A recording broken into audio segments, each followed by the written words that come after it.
Hello friends, welcome to the French class. Today we will discuss pronom relatif simple, means the simple relative pronouns. Basically we know that the pronouns is used for the noun. In place of noun we use pronoun.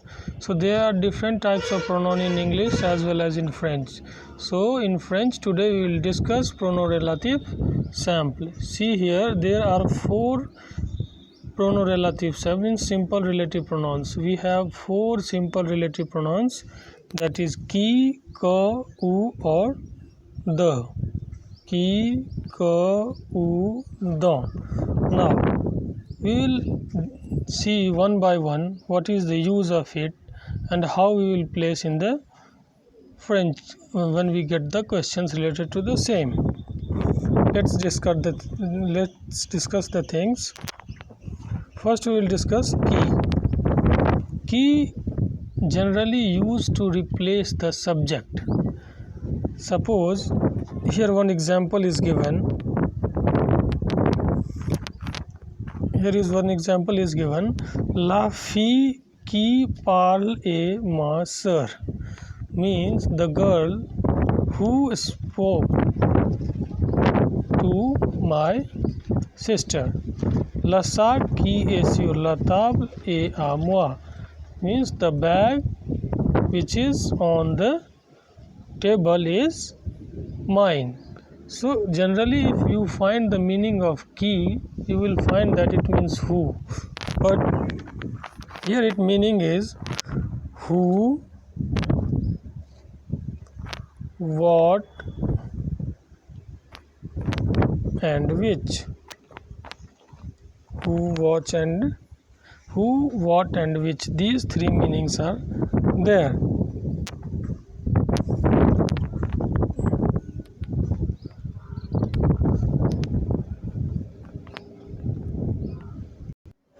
Here we can see that we cannot replace the object. Jamais un object. Qui is only used to replace the subject.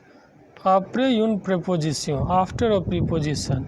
Remplacer une person, replace a person. And qui can be used not instead of person.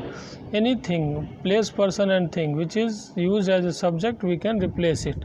So here voici la femme, here is the lady, says qui je habite. Here you can see that says is a preposition. So after the preposition we can use qui. Tu es une personne en. Again a preposition here you can see.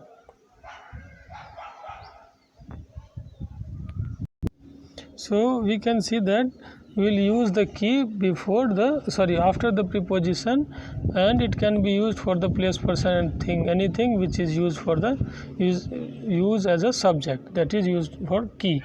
Means qui plus verb, that you have to take the concern of it. Now move to the second one, que. Fine.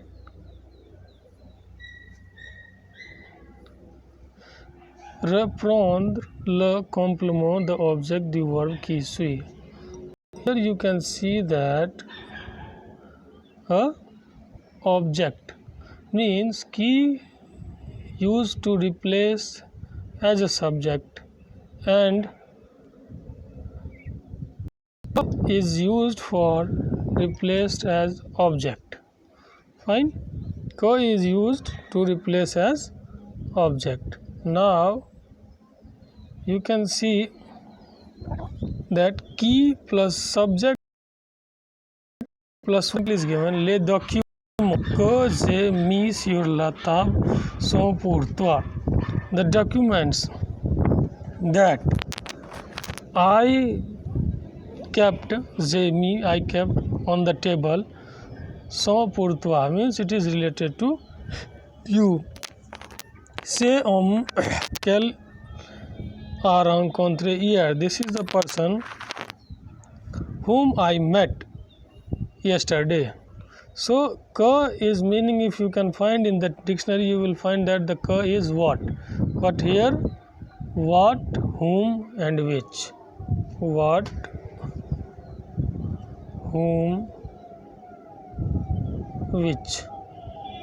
And this is also used for anything like place, person and thing. Fine, not for the person or like things or like place only. It is used for place, person or thing which is used as a object. Now third one is who. Who is related to where. Basically who only used for the place. So who plus subject plus verb. Here you can see that who repronoun le lieu ou le moment means it is used for the place or a moment of time. Generally we use it for the place only. Regardez, c'est l'entreprise où je travaille. See, this is the enterprise, this is the office or company where I work. So here the où denotes a place. A téléphone, sorry, à l'école où j'habite en Suisse. J'ai fait beaucoup de ski. Fine. Here this is a place where I can do the ski. I used to do the ski. Fine. So this is the place. So who is basically used for the place. Now we will talk about dont. Dont generally means of whose or of whom it is. Whose or whom. Dont, now you see here, reprendre le complément de. It is used to follow the preposition generally the. There is some phrasal verb like here you can see that avoir besoin the need of, avoir peur the to have fear, avoir envie the to have desire. So these kind of that these are the expression with generally we use dont. So it is easy to identify when you will get the mix exercise of qui, que, ou, dont. Generally you will able to find that ou is used for place, dont is basically used for the phrasal things, and apart from that qui is used to replace as a subject and que is used to replace as a object. So this is the basic things to know about the pronoun relative sample. Just remember all those points and try to solve the questions. I will provide you the questions after this. Fine. Thank you for this and you have to practice and attend all the questions. Fine. Thank you. Goodbye.